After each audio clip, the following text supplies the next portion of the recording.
Welcome back to another tutorial. This time I'm going to show you how to get a user's profile picture and then use it within the world. This is useful for displays like user profile widgets in a world, or maybe an avatar, you want your display on it, you want your profile picture on it. Maybe you're making a widget or a piece of UI, you want to just show the profile photo. I'll show you an in-game example of that. If you haven't got a profile picture set on your account, do check the link in the video description for how to set a profile picture. Hopping into Smooth POV, the example that we're going to give is the default avatar. So here's the default avatar. So when you started Neos and you had no avatar, everyone will have loaded in as this. So if I go ahead and equip this and walk up to the mirror here, you'll see that my profile picture is in the center display here. I'm not entirely sure why it's so rickety around the edges. I just haven't had a chance to take a look at it. Your profile picture might be different, but hey, that's mine. So this is an example of how this might work. So on this avatar, I have that profile picture there. Let's show you how this is achieved, and then you can add it to all of your UI displays, whatever you want to do. So I'm going to hop back up here, swap back into my avatar, and then put this one away in the corner. We don't need it anymore. So to get started, we're going to go ahead and create a material which will show that that profile picture. You could also do this without a material, but it's useful for just do it as a material so you've got it. So what I'm going to do is go ahead and go to Create New, Materials, and then we'll do Unlit. Unlit's really good for pictures. We'll do Unlit, Unlit. Then I'm going to close this material inspector here because I don't need it, and we're going to inspect the ball. On this ball, I'm going to, first of all, rename it from Unlit. I'm going to name it Profile Picture.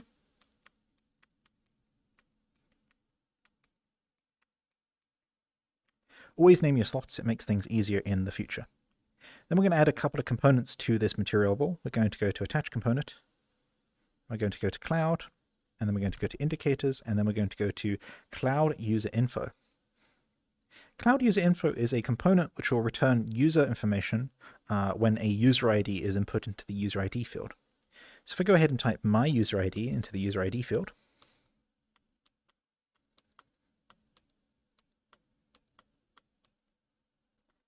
you'll see that it has loaded my username. It's also loaded my registration date and an IconURL. This IconURL is gobbledygook. Just know it's there. You don't need to know what it looks like or anything like that. That is my profile picture right there, the IconURL. So we need to copy that IconURL into the material somehow, and then we can get it to display. To do that, we're going to need two more components, and I'll show what those are right now. So if we go to Attach Components, Assets, Static Texture 2D, and then Attach Component, Transform Drivers, scroll to the bottom, V for value copy.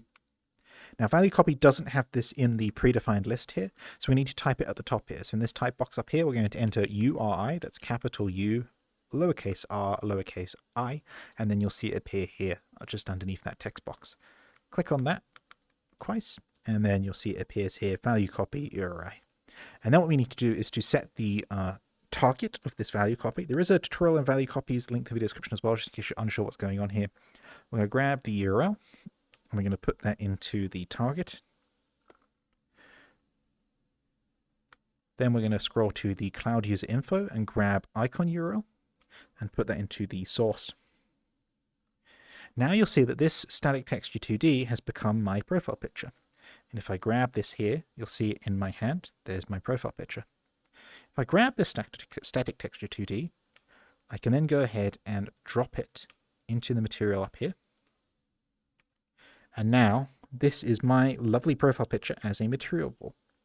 Now, if you just want your profile picture, you could save this material ball and use it wherever you'd like. Just paint the world red with it, whatever you want to. Paint the town red, you know that phrase. And that's because you've statically entered your user ID into the CloudUserInfo box. If you're making a UI widget or something like that, you might need to change that by writing or driving or changing the user ID field here with LogiX. I'm going to show you the common way that we see this work, and it's also the way that's being employed on that avatar there sitting in the naughty corner. So let's go ahead and do that. This will be a little bit of LogiX, but it's just 2 nodes, so it should be fine.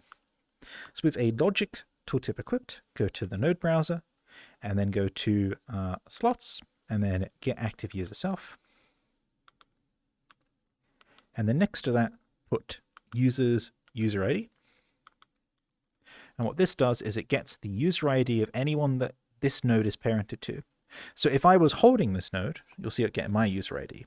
If this node was parented to me, for example, if it was on my tool shelf, it's still parented to me because my tool shelves are parented to me, then it still has my user ID in it. If it's on an avatar I'm wearing, because the avatar that I'm wearing is parented to me, it will still have my user ID, and that's why we're using getActiveUserSelf here. If this is a self-contained UI or something, you could also use user from username or something like that to do that. The user ID of the node then converts that user into a user ID. Now we can plug that user ID into the CloudUserInfo. To do that, grab CloudUserInfo, push secondary. That'll grab you a LogiX interface card. We'll just move these over to the left a little bit. And then we're going to link user ID to the user ID of the CloudUserInfo card. And we're done. You'll notice here that the material has gone to checkerboard. That's totally fine. If you just move this to the left of it so we can see a bit clearly, let me clear those gizmos as well. When I pick up this ball, nothing happens. But when I pick up getActiveUserSelf, you'll see it changes to my profile picture. And that's again because this node needs to be parented to me for this to work. Let's go ahead and pack this logic, so these two nodes, into this ball. So to do that, I'm going to go ahead, go back up to the profile picture inspector slot, grab profile picture, set packing route, hold secondary, and now it's packed into the ball. And now when I grab the ball, you'll see it goes to my profile picture and stops when I let go. Profile picture, no profile picture. And that's how you get the profile picture.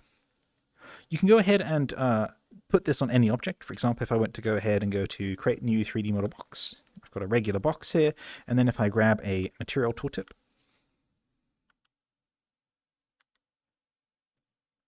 did I spawn that? There we go. And I put this material into my tooltip, you'll see it stays as my profile picture, and that's because the ball is parented to the material tooltip. The material tooltip is parented to my hand, so therefore getActiveUserSelf is working, and I can shoot this box, and now this box is my profile picture. And I can shoot the whole world with that. And now the whole world is my profile picture. And then we can undo all of that. So there you go. That's how the profile picture is got inside Neos. And that's useful for, like I said, many applications. I'm going to go ahead and save this to my public folder. You'll find it under tutorials, cloud, and then you can use it and just pick it up and it should show your profile picture. I will see you next time.